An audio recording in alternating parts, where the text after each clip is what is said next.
Hello everyone and welcome back to my channel. Today's video is going to be my mid-month reading wrap-up.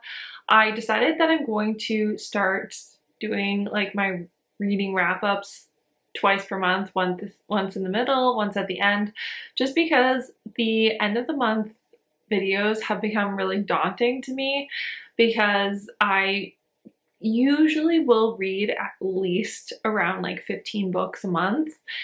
And that's just a lot of books. And sometimes like my December book, my December reading wrap up, I think I read 20 something books. And you could see by the end of that video that I was just getting like so winded and so like done talking that I was just like flying through the books at the end. So I don't want that to happen anymore. So I'm going to start implementing like a mid-month reading wrap up, but I'm only going to list my like stats and stuff like that at the end of the month. So I'll include the like stats from this video at the end, but I'm not going to go into each individual book in the end of the month video, if that makes any sense. So this is going to be as of the 14th of February, and I somehow have already read 13 books. I'm not really sure how that happened, but I'm happy about it because I've read some really good ones this month. I've read some okay ones, so let's just start talking about those books. The first book is the Happy Ever After playlist by Abby Jimenez. This is the second book in the Friend Zone series, and I love Abby Jimenez's writing, so like honestly, there's not much she can do wrong in my eyes. I will say this is probably my least favorite book that I've read by her, but like I still really loved it. I give it 4.5 stars. It is so tragic and so heartbreaking, but so heartwarming. The banter in this book, like immediately off the bat, is so good. The two characters, like, so good. If you've seen my previous videos, you'll know that I'm a big sucker for dogs in romance books, and this one has a very cute dog, a very good, cute Duchess retriever, which is actually an indigenous dog to Canada, which fun fact for you. And that's the dog in this book is the reason why they met, and I just love whenever they mention dogs. So that was a big plus for me. So the reason why this one isn't a full 5 stars for me was the sort of miscommunication. Third act breakup, I'm breaking up with you for your own good kind of storyline. I just didn't love that. I know that she's done this in other books, but I don't know, something about the way it was done this book, I just wanted to shake the male main character when it was happening. So that I think is the reason why I didn't give this a full 5 stars, but it was still a really good, really cute book. Highly recommend it. Then I read Forbidden Miles by Claire Kingsley. This is the second book in the Miles family series, and this book is actually included in my small town romance like reading vlog, so make sure you go check that video out for my full thoughts. But I didn't love this one. I gave it 3.25 stars. It was still cute, but there was a lot of things that I didn't love about this book. Like it was very insta love. It was very like it was immediately they got together. There was, for a brother's best friend romance, there was absolutely no build up, which I always am looking for in books. That's why I love slow burn so much. So so it already started off not on a great foot for me. And then there was just some things that happened throughout the book that just like, I didn't love. So yeah, so I gave this one 3.25 stars. Then I read Wicked Beauty by Katie Robert. This is the third book in the Dark Olympus series, and this book is probably my least favorite of the series. I still really liked it, but I don't know, I just didn't connect to it, and this could be an audiobook reason why I didn't love this one, but although I listened to the first two on audiobook too, and I loved them. But I don't know, this one, I think it's because I've read like Song of Achilles. So the characters in this book, I actually like sort of had like, I don't know, not that they're anything like the characters in Song of Achilles, but because I sort of knew that I actually knew the story, maybe that's why. I don't know, there was a lot of things, but I did really like it still. It just wasn't my favorite when I compare it to the first two books. So I think that's why I gave it 3.75 stars. Then I read Blood Promise by Rochelle Mead. This is the fourth book in the Vampire Academy series, and I just love this series so much. This is actually probably my favorite book of the series so far, although I didn't rate it a full 5 stars. I sort of was remembering the plot of this book as I was reading it, so I was flying through it because I remembered something that was going to happen from high school, and I was just waiting for it to happen, and it did not happen in this book. I think it's going to happen in the next book, so I'm really excited to read the next one, because arguably I think this is a lot of people's least favorite book of the series, so, but I really like it. I think that it really shows the depth of their relationship, that it's not just some like high school fling. I think that's why I like it so much. I feel like the depth of the relationship and everything gets built so much in this book that it's really cute. It's really beautiful, and I don't know. I love this series. I am so addicted. Every time I pick one of these books up, I remember why I loved it so much in high school. Anyways, I gave this 4.75 stars. There is some times that it drags, but I was flying through it. Then I listened to the audiobook of The Love Match by Priyanka Taslim, and I loved this book so much. I had heard absolutely nothing about this book going into it. It was just one of those new release books that I was like, oh, that sounds interesting. And the audiobook for it was on Scribd, so I decided I'd pick it up. And this book made me realize I love the love triangle trope. I don't care that it's that's an unpopular opinion. I love it. I love love triangles. And this was just such a cute YA story. And that, like, I just loved it. I loved the character development and the growth that Zara went through. I just thought it was super cute.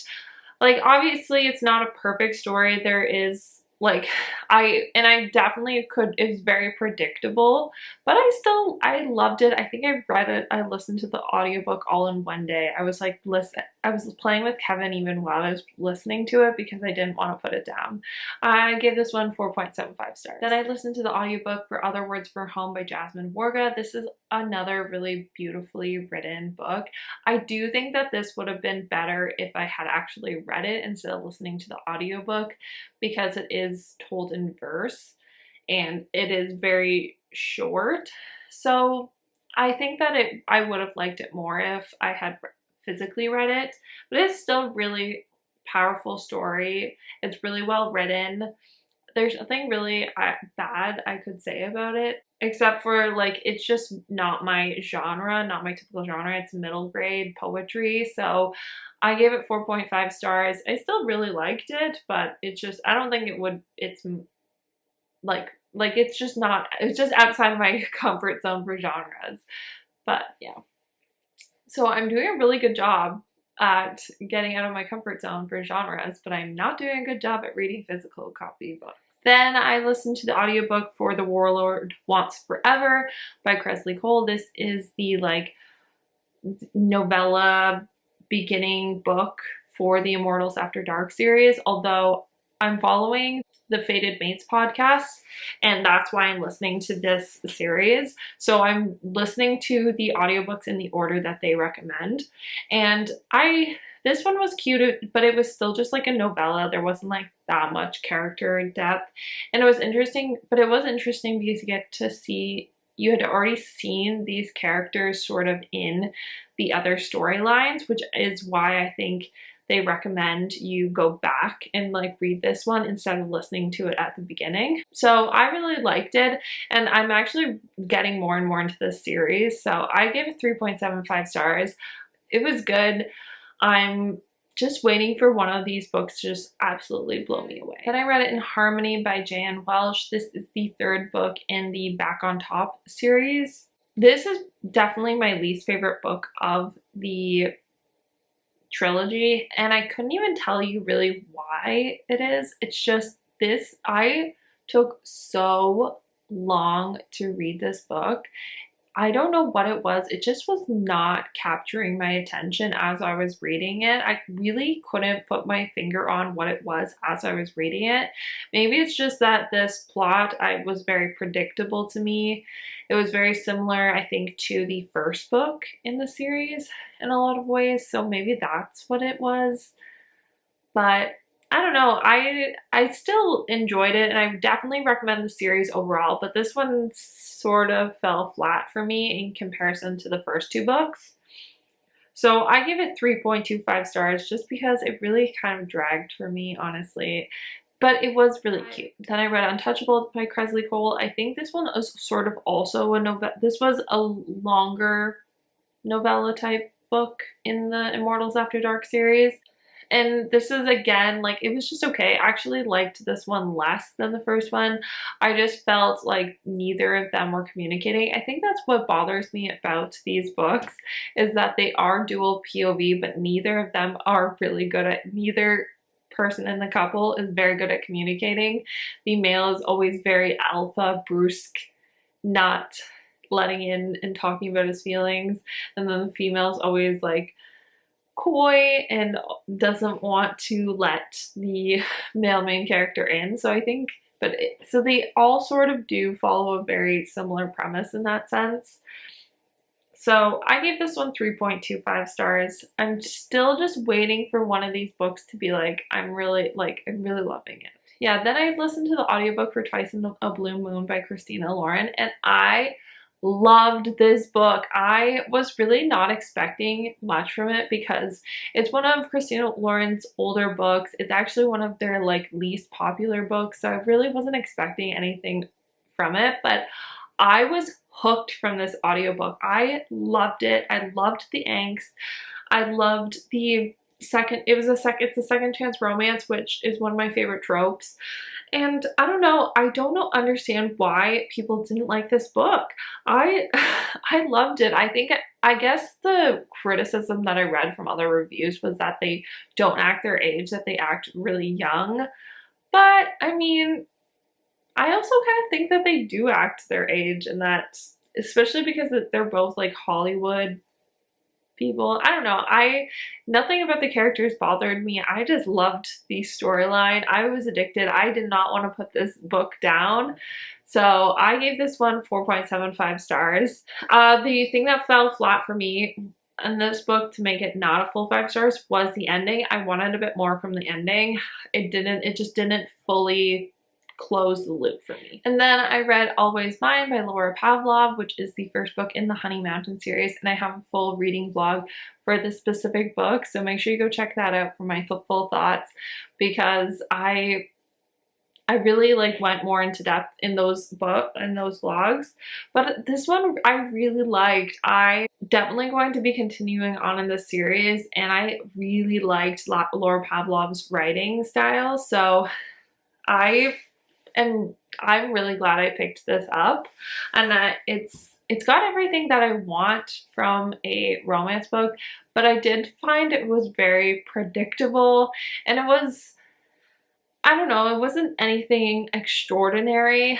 I think after reading Juniper Hill, I'm just waiting for something to blow my socks off like that again to give it a full 5 stars. I feel like I've been very selective with my 5 stars this year, so I gave this one 4.25 stars. I can see myself liking the next book or one of the other books in the series way more, because of the tropes in it.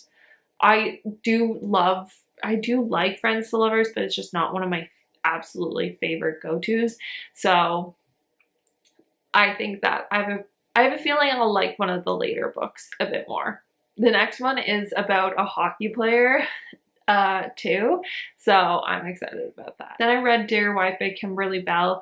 I haven't read a thriller in so long, But this book was so predictable. Like I definitely knew, like who it was going to be about probably within the first like 15% of the book. I predicted what the ending was sort of going to be like. So it was really predictable. It was nice to read a thriller again because I remember why I like them so much. They're easy to read fast. I liked it, and it did make me want to read more thrillers, but it was very predictable. Yeah, it was just very predictable. So I gave it 3 stars. Then last but not least, I listened to the audiobook for American Duchess by Karen Harper. This is another one that's sort of way out of my typical genre. But I did pleasantly surprised me that I did enjoy it. The plot and characters and all that were I liked. The thing that really stood out for me for this book is the romance. Even though this is not a romance book, the romance of this story I really liked. It was sort of second chance, like right person, wrong time kind of vibes. And I don't know, I just was rooting for them the whole time. So I think that is my favorite part of this story. It's still like not the genre I'm going to typically pick up. I'm not going to go down like a historical path from reading this book, but I liked it more than I thought I was going to, so I gave it 3.5 stars. And that is all of the books that I have read so far in February. I hope you guys enjoyed this video. Give it a thumbs up. Let me know in the comments what your favorite book that you've read this month so far is. Subscribe if you're not already, and I will see you in the next one. Bye, guys.